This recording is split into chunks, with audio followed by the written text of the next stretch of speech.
Selamat pagi Bu. Pagi. Maaf mengganggu waktunya ya Bu. Ya.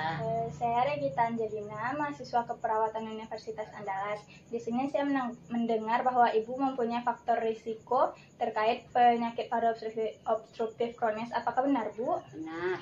Oh baik Bu. Jadi di sini saya akan melakukan pendidikan kesehatan terkait penyakit paru obstruktif kronis ini Bu, dan cara mengobatinya ya Bu. Apakah Ibu bersedia? Bersedia. Baik, waktu yang digunakan sekitar lebih kurang 20 menit ya Bu. Ya.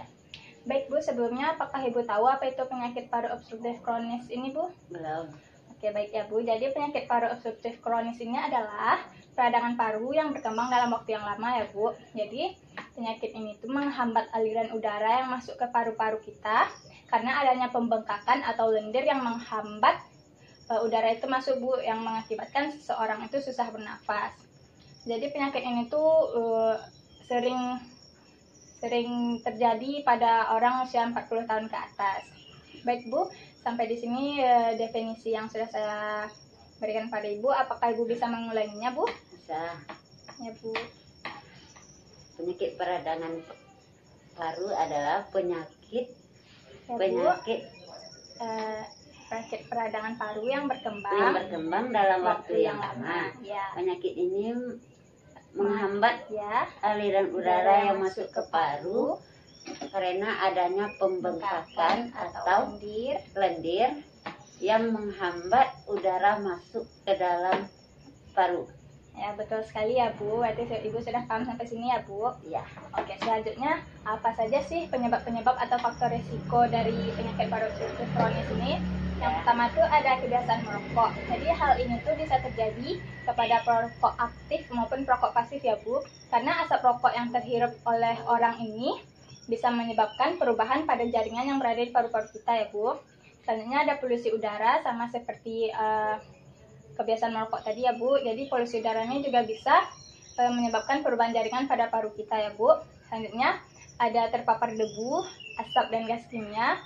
Selanjutnya ada karena bersifat keturunan. Baik Bu, itu ada beberapa faktor-faktor penyebabnya ya Bu. Apakah Ibu bisa mengulanginya Bu? Bisa. Silakan Bu. Penyebab yang pertama itu kebiasaan merokok. Ya Bu. Yang kedua karena polusi udara. Betul. Yang ketiga tadi faktor keturunan. Ya Bu. Yang keempat Ada terpapar debu ada ya Bu. terpapar debu. Ya betul sekali ya Bu. Ya. Selanjutnya, apa saja sih gejala-gejala yang dialami orang dengan penyakit paru obstruktif kronis ini? Yang pertama tuh ada batuk produktif ya Bu. Batuk yang ini tuh berkepanjangan yang hilang timbul selama 3 bulan lebih. Jadi batuk ini tuh juga berdahak Bu, dimana dahaknya ini yang berwarna putih. Selanjutnya juga sering berkeringat, nafas cepat dan pendek dikarenakan paru-paru seorang yang terkena penyakit ini sudah tidak kuat lagi untuk memompakan oksigen ke seluruh tubuh gitu ya Bu. Selanjutnya ada tidak nafsu makan, dan terakhir berat badan menurun. Ya, itu ada beberapa gejalanya ya Bu. Bisa Ibu ulangi Bu? Bisa. Ya Bu.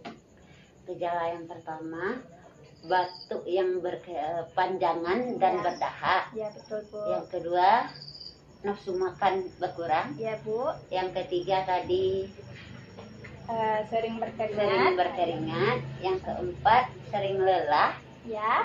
dan Berat badan berat menurun. badan menurun. Baik Bu, itu saya paham ya Bu. Ya. Nanti kita lanjutkan penata laksanaannya ya Bu, atau apa saja pengobatan yang bisa kita lakukan ya Bu.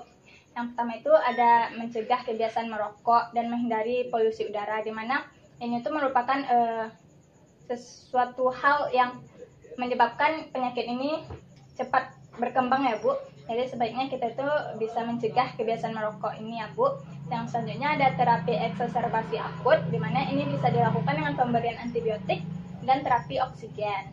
Selanjutnya ada juga nih Bu penata laksanaan yang bisa kita lakukan di rumah Bu, seperti perawatan diri, kita bisa meningkatkan imunitas, dan kita bisa menjaga lingkungan yang bersih dan bebas dari polutan, dan kita tidak merokok. Selanjutnya bisa juga dengan latihan batuk efektif dan teknik nafas dalam. Sampai sini apakah Ibu mengerti? Bisakah Ibu ulangi cuman yang penata laksanaan di rumah? Bisa Ibu ulangi Bu? Bisa. Membiasakan hidup bersih. Ya. Yang kedua tadi Imunitas. meningkatkan imunitas. Ya. Yang ketiga menjaga lingkungan bersih ya Bu. Ya. Dan teknik batuk efektif dan tarik nafas dalam. Ya. Ya Bu, sampai di sini materi yang bisa saya berikan hari ini Bu. Jadi tadi Ibu sudah bisa ya Bu mengulangi semua yang saya ucapkan tadi ya Bu. Sampai sini apakah ada pertanyaan Bu? Ya.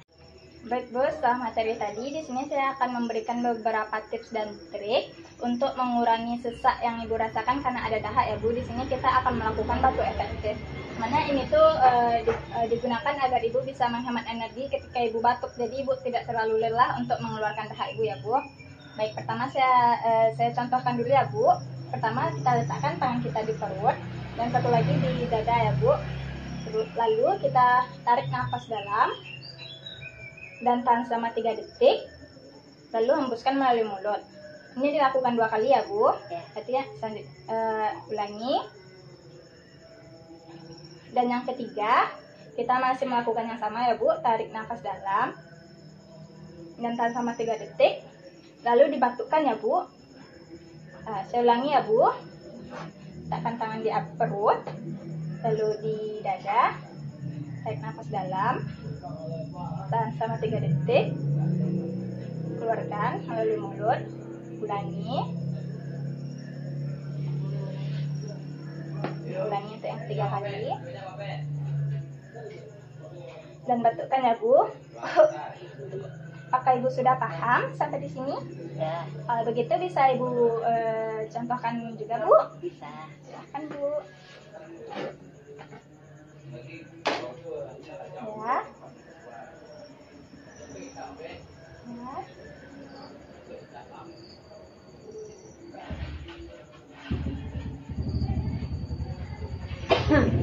Terus kali ya Bu. Sampai sini Ibu sudah paham ya Bu? Ya. Jadi ini tuh bisa Ibu lakukan misalnya ketika Ibu mau batuk ya Bu, tapi misalnya batuk itu susah keluar ya Bu. Jadi Ibu bisa melakukan batuk efektif ini ya Bu. Kira-kira segitu yang bisa saya sampaikan ya Bu. Sini saya juga ada poster yang bisa Ibu baca dan Ibu lihat ya Bu. Misalnya kalau ada Ibu penyebab faktor risiko yang ada, bisa Ibu lihat lagi bagaimana cara menanggulanginya ya Bu.